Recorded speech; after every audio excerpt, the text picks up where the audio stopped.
Budget آپ نے پڑھا ہے؟ جی جی اچھا، میں تو سن رہی تھی عطا تارڑ صاحب نے کہا ہے کہ آپ نے بجٹ کی کتاب پڑھی نہیں ہے اور آپ نے کہہ دیا ہے کہ یہ بدترین بجٹ ہے. صرف یہ تنقید برائے تنقید ہے یا واقعی آپ سمجھ رہے ہیں؟ بجٹ کی کتاب میں نے پڑھی ہے اور آپ جانتی ہیں کہ میں یہ بجٹ کی کتاب خود بھی لکھ چکا ہوں 2 مرتبہ. تو میں نے کتاب پڑھی ہے، شاید عباسی نے بھی یہ کتاب پڑھی ہے، اور ہم ہر جو بھی شمارہ جات ہم نے پیش کیے ہیں، شاہد بھائی نے پیش کیے، میں سب کے پیچھے کھڑا ہوں. مگر آپ کہہ رہے ہیں 500 ارب روپے کے پی ایس ٹی پی کے جو ہے وہ کہتے ہیں تارڑ صاحب کے نہیں، ایسی کوئی بات نہیں ہے، کوئی ایسے نہیں دیے گئے پیسے جو کہ ایم این ایز کو بانٹے جا رہے ہیں؟ ایم این ایز اور ایم پی ایس کہا تھا شاہد صاحب نے کہ 500 ارب روپیہ ایم این ایز اور ایم پی ایس کو دیے جا رہے ہیں.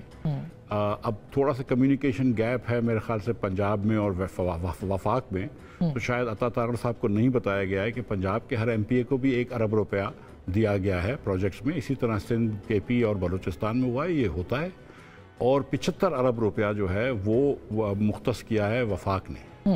تو 75 ارب بھی بہت زیادہ ہیں، لیکن 500 ارب روپیہ میں آپ کو آنے پیسے سے گنوا سکتا ہوں کہ جو ایم این ایز اور ایم پی ایز کی اسکیموں کے لیے ان کو دیا گیا ہے اس بجٹ میں، جس بجٹ میں آپ یہ سمجھتے ہیں کہ قوم سے یہ قربانی لینی چاہیے کہ بچوں کے دودھ پہ ہم ٹیکس لیں گے، انفنٹ فارمولے پہ، جس پہ ہم پیکج ملک پہ ٹیکس لیں گے، جس پہ ہم دل میں جو اسٹینٹ لگتا ہے ہارٹ اٹیک والے سے، اس سے ہم سیلز ٹیکس لیں گے.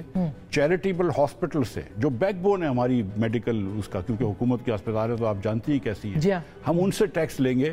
لیکن ہم 500 ارب روپیہ خرچ کریں گے ایم این ایز اور ایم پی ایس کے پروجیکٹ.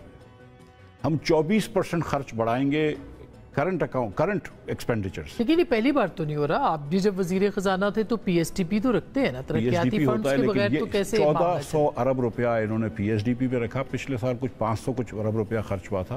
1400 ارب روپیہ ایک رکھا، 100 ارب روپیہ اس کے بعد مختص کیا ہے کہ پبلک پرائیویٹ پارٹنرشپ سے ہوگا، اور 200 ارب روپیہ حکومت کی کمپنیاں خرچ کریں گی. اب اس کو انہوں نے ٹیکس کچھ کم کر کے، لیوی کم کر کے کم کیا ہے 200 ارب روپے سے. لیکن آپ جب اتنے مشکل میں ہوں کہ جب آپ کو بچوں کے دودھ پہ ٹیکس لگانا پڑ رہا ہے، جب اتنی مشکل میں ہو کہ ہارٹ اٹیک کے اسٹینٹس پہ آپ کو ٹیکس لگانا پڑ رہا ہے، تو مشکل تو ہو گئی نا. اتنی مشکل میں ہو گئے کہ تنخواہ دار طبقے کے اوپر آپ نے 35% ایک ٹیکس میکسیمم لگایا، اور اس ٹیکس کے اوپر ٹیکس لگایا ہے، یعنی کہ ٹیکس دینے کے اوپر بھی ٹیکس لگایا. 8 لاکھ کی تنخواہ سے زیادہ 75,000 والی کی تنخواہ کا آپ نے ٹیکس ڈبل کر دیا. 1 لاکھ روپے والی تنخواہ کا ٹیکس ڈبل کر دیا. سب 1250 سے بڑھا کے آپ نے 2500 کر دیا.